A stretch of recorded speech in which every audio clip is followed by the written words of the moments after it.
c'est indéniable. La création d'images ou de vidéos par intelligence artificielle est devenue de plus en plus simple d'accès pour le commun des mortels, notamment grâce à des outils comme Confi.ui ou la mise à disposition de modèles open source comme Stable Diffusion. Mais plus accessible ne veut pas dire pour tout le monde. Si vous vous lancez, l'une des limites la plus forte que vous allez rencontrer, c'est la nécessité de disposer d'un GPU, Nvidia de préférence, avec suffisamment de VRAM. Et oui, parce que pour pouvoir faire tourner ces modèles, vous allez devoir les charger en mémoire, et puisqu'ils pèsent lourd, très lourd, vous allez avoir besoin de beaucoup d'espace. Heureusement pour nous, grâce à la recherche et à l'immense communauté de passionnés, plusieurs méthodes d'optimisation ont vu le jour et ont permis notamment de diminuer drastiquement la quantité de mémoire requise. Le problème, c'est que le jargon est pas franchement clair et qu'il est difficile de s'y retrouver. C'est pour cela que j'ai fait cette vidéo, pour vous aider à naviguer. Dans la première partie, on va balayer ensemble les différentes méthodes d'optimisation et on va déchiffrer leur dénomination et éclaircir tout ça. Et puis dans la seconde partie, je vous donnerai quelques trucs et astuces pour optimiser l'utilisation de Confi.ui. Allez, c'est parti.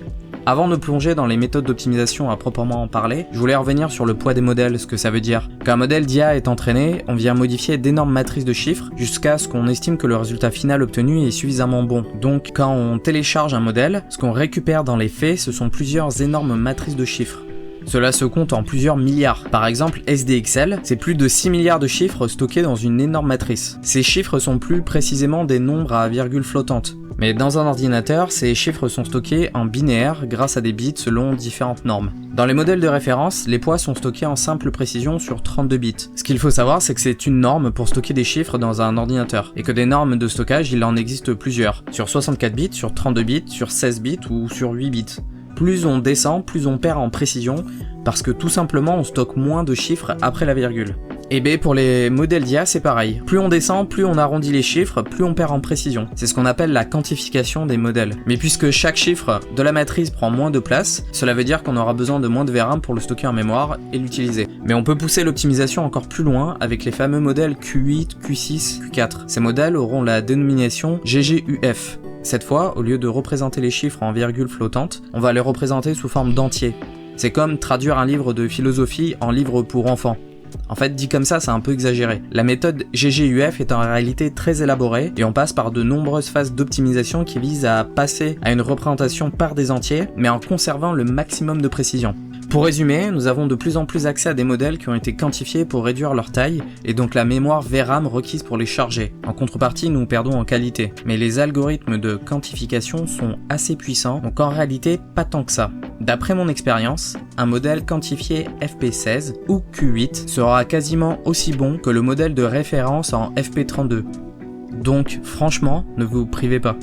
Pour utiliser les modèles GGUF dans Confi.ui, vous aurez besoin de nœuds supplémentaires disponibles dans la librairie Confi.ui GGUF. Installez le plugin facilement avec le manager et si vous ne savez pas comment faire, allez voir ma vidéo sur l'installation de Confi.ui. Maintenant, vous avez toutes les cartes en main pour choisir la bonne version de modèle selon votre matériel. Concernant la catégorie des modèles GGUF en particulier, vous pouvez retrouver une liste filtrée directement en suivant le lien suivant. Maintenant, attaquons la seconde partie, l'optimisation de Windows et Confi.ui.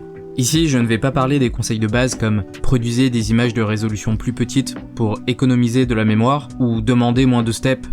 Là, on va plutôt se concentrer sur comment optimiser votre environnement de travail. Déjà, le fait que vous utilisiez Confi.ui est une première étape de l'optimisation. Par rapport à d'autres outils similaires, c'est probablement un des plus optimisés de base. Lorsque vous générez des images sous Windows, il est vivement conseillé de fermer toutes les fenêtres, outils et logiciels que vous n'utilisez pas et qui pourraient consommer des ressources dont vous auriez besoin. Pour les identifier, vous pouvez notamment aller dans le gestionnaire de tâches en faisant une recherche dans le champ de recherche ou un clic droit dans la barre de tâches. Allez ensuite dans Détails et ajoutez des colonnes pour observer la consommation de la mémoire et du GPU.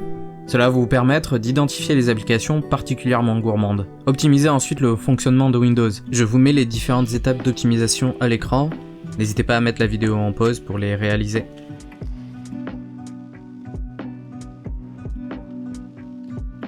Ensuite, lorsque vous utilisez Confi.ui, il est préférable d'utiliser un navigateur web qui consomme le moins de mémoire possible. Personnellement, je trouve que Chrome s'en sort très bien. Notamment avec Chrome, vous pouvez minimiser la consommation de la mémoire, couper l'accélération graphique dans le navigateur, utiliser la commande Chrome GPU Clean pour décharger la VRAM utilisée par le navigateur, et profitez-en aussi pour fermer tous les onglets inutiles.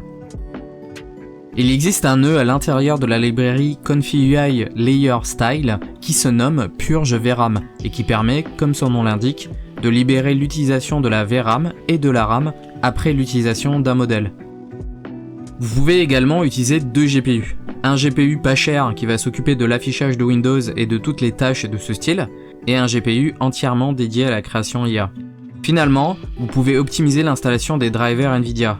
La surcouche logicielle de Nvidia est constamment optimisée et c'est l'une des raisons de leur hégémonie dans la course à l'IA. Vous avez payé, alors profitez-en. Ensuite, sachez que vous pouvez optimiser l'installation des drivers Nvidia en utilisant l'utilitaire NV Clean Install. Ce dernier s'occupe de supprimer tous les superflus dont vous n'avez pas besoin dans les drivers de base Nvidia pour ne garder que l'essentiel. Ça vire notamment les applications assez lourdes de Nvidia. L'utilisation est très simple et bien guidée sur leur site internet. Voilà, n'hésitez pas à partager vos propres astuces en commentaire. Si vous avez apprécié la vidéo, n'hésitez pas à liker et à vous abonner. Tchuss!